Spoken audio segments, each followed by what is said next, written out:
अस्सलाम वालेकुम दोस्तों, क्या हाल चाल है। उम्मीद करता हूँ कि आप सब खैरियत से होंगे और मैं भी अल्लाह ताला के फजलो करम से खैरियत से हूँ। दोस्तों, आज बात करेंगे कि जो लोग पहली बार डंकी लगा के यूरोप में आते हैं, चाहे वो इटली में और चाहे जर्मन में, चाहे फ्रांस में, चाहे किसी और कंट्री में, ये उनके लिए है। क्योंकि चंद दोस्तों ने एक मैसेज किया था कि भाई इसके बारे में आप हमें कोई इन्फॉर्मेशन दें, इसमें क्या करना चाहिए।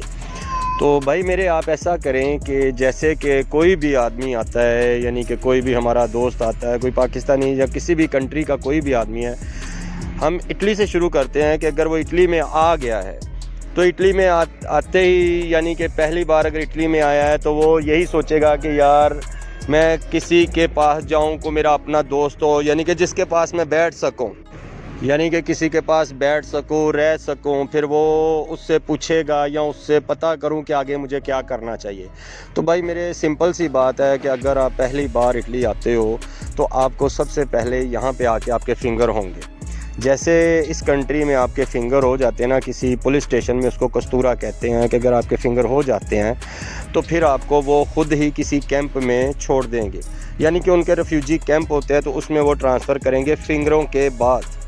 और अगर भाई मेरे, आपको ये नहीं मालूम, फॉर एग्ज़ाम्पल आपके फिंगर नहीं हुए, आप किसी पुलिस वाले के पास नहीं गए, किसी भी कस्तूरे में नहीं गए और आप किसी भी रेफ्यूजी सेंटर में नहीं गए, किसी अपने दोस्त के पास हैं या कोई अजीज़ के पास हैं और वो आपको मशवरा दे रहा है कि भाई मेरे, आप, कुछ दोस्त ऐसे होते हैं कि कुछ मशवरा देते हैं कि यार मैं स्पेन चला जाऊँगा, यहाँ पे फिंगर नहीं दूँगा, मैं स्पेन चला जाऊँगा, फिर आगे से मैं पुर्तगाल चला जाऊँगा।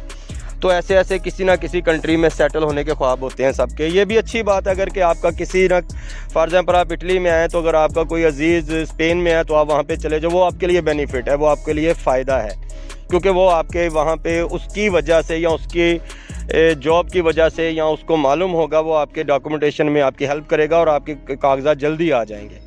ये भी ठीक है। अगर आप लोग चाहते हैं ना कि हमारे डॉक्यूमेंट भी जल्दी आ जाएं और हमें काम भी मिल जाए, तो भाई वो सबसे अच्छा तरीक़ाकार यही है कि अगर आप इटली में आए और आपके फिंगर नहीं हुए तो भाई मेरे, फिर आप ऐसे करो, कोशिश करो कि आप लोग पुर्तगाल चले जाओ। पुर्तगाल में ये है कि आपको 1 साल या 1.5 साल के अंदर अंदर वो डॉक्यूमेंटेशन दे देता है, ठीक है। उसका बड़ा अच्छा फ़ायदा है। इस वक्त यूरोप पूरे में सबसे जल्दी डॉक्यूमेंट वही दे रहा है।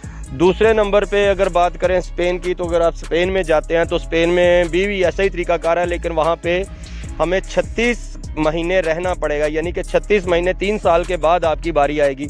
3 साल मस्ट रहना पड़ेगा, आपको काम करना पड़ेगा या आपको प्रूफ देना पड़ेगा कि मैं 3 साल यहीं था। इसके बारे में हम एक अलग वीडियो बनाएंगे इंशाअल्लाह ताला पूरी तफसील से। अभी बात करते हैं इटली की, जहाँ से हम शुरू हुए थे। तो इटली का तरीक़ाकार ये है कि भाई आप अगर आ गए हैं, आपने इटली में ही रहना है, तो आप सबसे पहले ये डिसाइड करो कि आपने फिंगर दिए हैं या नहीं दिए। अगर आपने यहाँ इटली में किसी भी सिटी में आपने अपने फिंगर दे दिए हैं और कस्तूरे ने आपके फिंगर ले लिए हैं, तो फिर वो आपको एक कैंप प्रोवाइड करेगा, रेफ्यूजी कैंप होगा या कोई भी, यानी कि स्थानीय ऑफिस होगा, वो आपको वो प्रोवाइड करेगा। उसमें मेरा भाई फ़ायदा आपका ये है कि आपकी सारी डॉक्यूमेंटेशन की टेंशन उस ऑफिस की या उस कैंप की होगी। वो आपके सारे जितने भी डॉक्यूमेंट क्लियर करवाने की कोशिश वो करेगा, यानी कि वो करवा के देगा।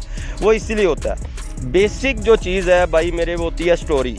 फॉर एग्ज़ाम्पल कि अगर आप किसी कैंप में ऑलरेडी मौजूद हैं या अभी आपसे स्टोरी का नहीं पूछा, आपके फिंगर लेके आपको कैंप में छोड़ दिया है, सिर्फ आपसे यही पूछा है कि आप कहाँ के हैं और आपका नाम क्या है, आपकी वल्दियत क्या है, डेट ऑफ बर्थ क्या है, कौन सी सिटी है, कौन सा ज़िला है आपका, बस अगर यही पूछा है ना, तो अभी आप लोगों का इंटरव्यू होगा। आपसे वो इंटरव्यू लेंगे, आपकी स्टोरी के बारे में पूछेंगे कि भाई आप पाकिस्तान से यहाँ क्यों आए हो, किस वजह से आके यहाँ पे आपने अज़ील करवाई है।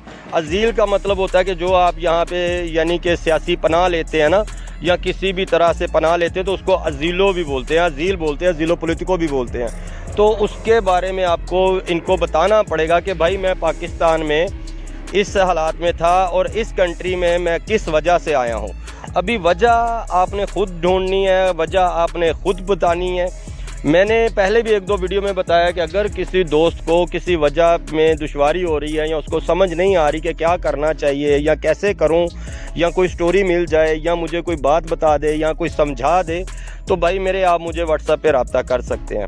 दूसरी बात को एक और है कि अगर आप लोगों के पास जैसे कि तरीक़ाकार बता देता हूँ, आप फिंगर हो गए, आप कैंप में चले गए, आपका इंटरव्यू आने वाला, तो आपने अगर कोई भी स्टोरी बतानी है ना, तो भाई मेरे वो ऐसे स्टोरी बतानी है कि जिसमें वो लगे कि हाँ जी आज जनवरी को ये हुआ था, फरवरी को ये हुआ था, मार्च को ये हुआ था, अप्रैल को ये हुआ था। तो ऐसे स्टोरी होनी चाहिए। अगर फॉर एग्जांपल को पूछ ही लेता है कि हाँ भी जनवरी को तो ये हुआ था, तो तुमको मालूम होना चाहिए कि ये जो मसला मैंने बताया था वो जनवरी को हुआ था कि मार्च को हुआ था। यानी कि ऐसे आप लोगों ने वो याद करनी है स्टोरी, और विद उसके प्रूफ भी होने चाहिए। अगर कोई प्रूफ पूछ भी लेता तो आपको मालूम होना चाहिए कि जी मेरे पास इसके प्रूफ हैं।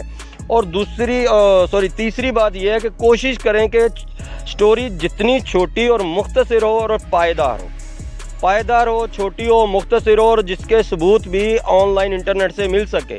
यानी कि कहने की बात यह है कि अगर आप लोग यहाँ पे झूठ बोलोगे तो भाई मेरे आप फंस जाओगे। पेपर फिर भी ये कंट्री देगी, लेकिन मेरा भाई वो आपको इतनी टाइम लगा के देगी जैसे कि 2 साल, 3 साल, 4 साल, 5 साल, 6 साल भी लग जाएंगे। आप काम करोगे, आप टैक्स अदा करोगे, फिर उसके बाद जाके कागजात आएंगे। ऐसे बहुत सारी प्रॉब्लम आ जाती है। दोस्तों के पास आपसे आते हो तो दोस्त यही कहते हो टेंशन नहीं लेनी, सब हो जाएगा। ऐसा नहीं है भाई मेरे। देखें, मैं हमेशा यही बात बताता हूँ आप दोस्तों को कि यार अगर पाकिस्तान से ज़लील ख्वार होकर ईरान के रास्ते, तुर्की के रास्ते, किसी भी रास्ते आप लोग यहाँ पे पहुँचते हो, एक अपनी जान जोखिम में डालते हो, एक आप पैसा बर्बाद करते हो, फिर यहाँ आके 8-8, 10-10 साल फंस जाते हो, तो सीधी बात है ये उन लड़कों की वजह से आप फंसते हो जो आपको सही तरीके से गाइड नहीं करते। अगर आप लोगों को सही गाइडलाइन दी हो ना मेरा भाई, तो आप कभी भी ऐसे फंस नहीं सकते। आप लोग अच्छे तरीके से इंशाअल्लाह ताला बाफज़ले खुदा आप जल्दी से जल्दी डॉक्यूमेंटेशन ले सकते हो। जो आदमी 15 मुल्क पार करके आ जाता है वो यहाँ के फंस जाता है क्योंकि इसको गाइडलाइन सही नहीं मिलती। तो इसलिए मेरा भाई मैं वीडियो बना रहा हूँ कि अगर किसी भी दोस्त को मेरी हेल्प की ज़रूरत हो तो मैं इंशाअल्लाह ताला उसको व्हाट्सएप पे वॉइस मैसेज करें, मैं उसके ज़रूर रब्ता करूँगा और उसको ज़रूर बताऊँगा।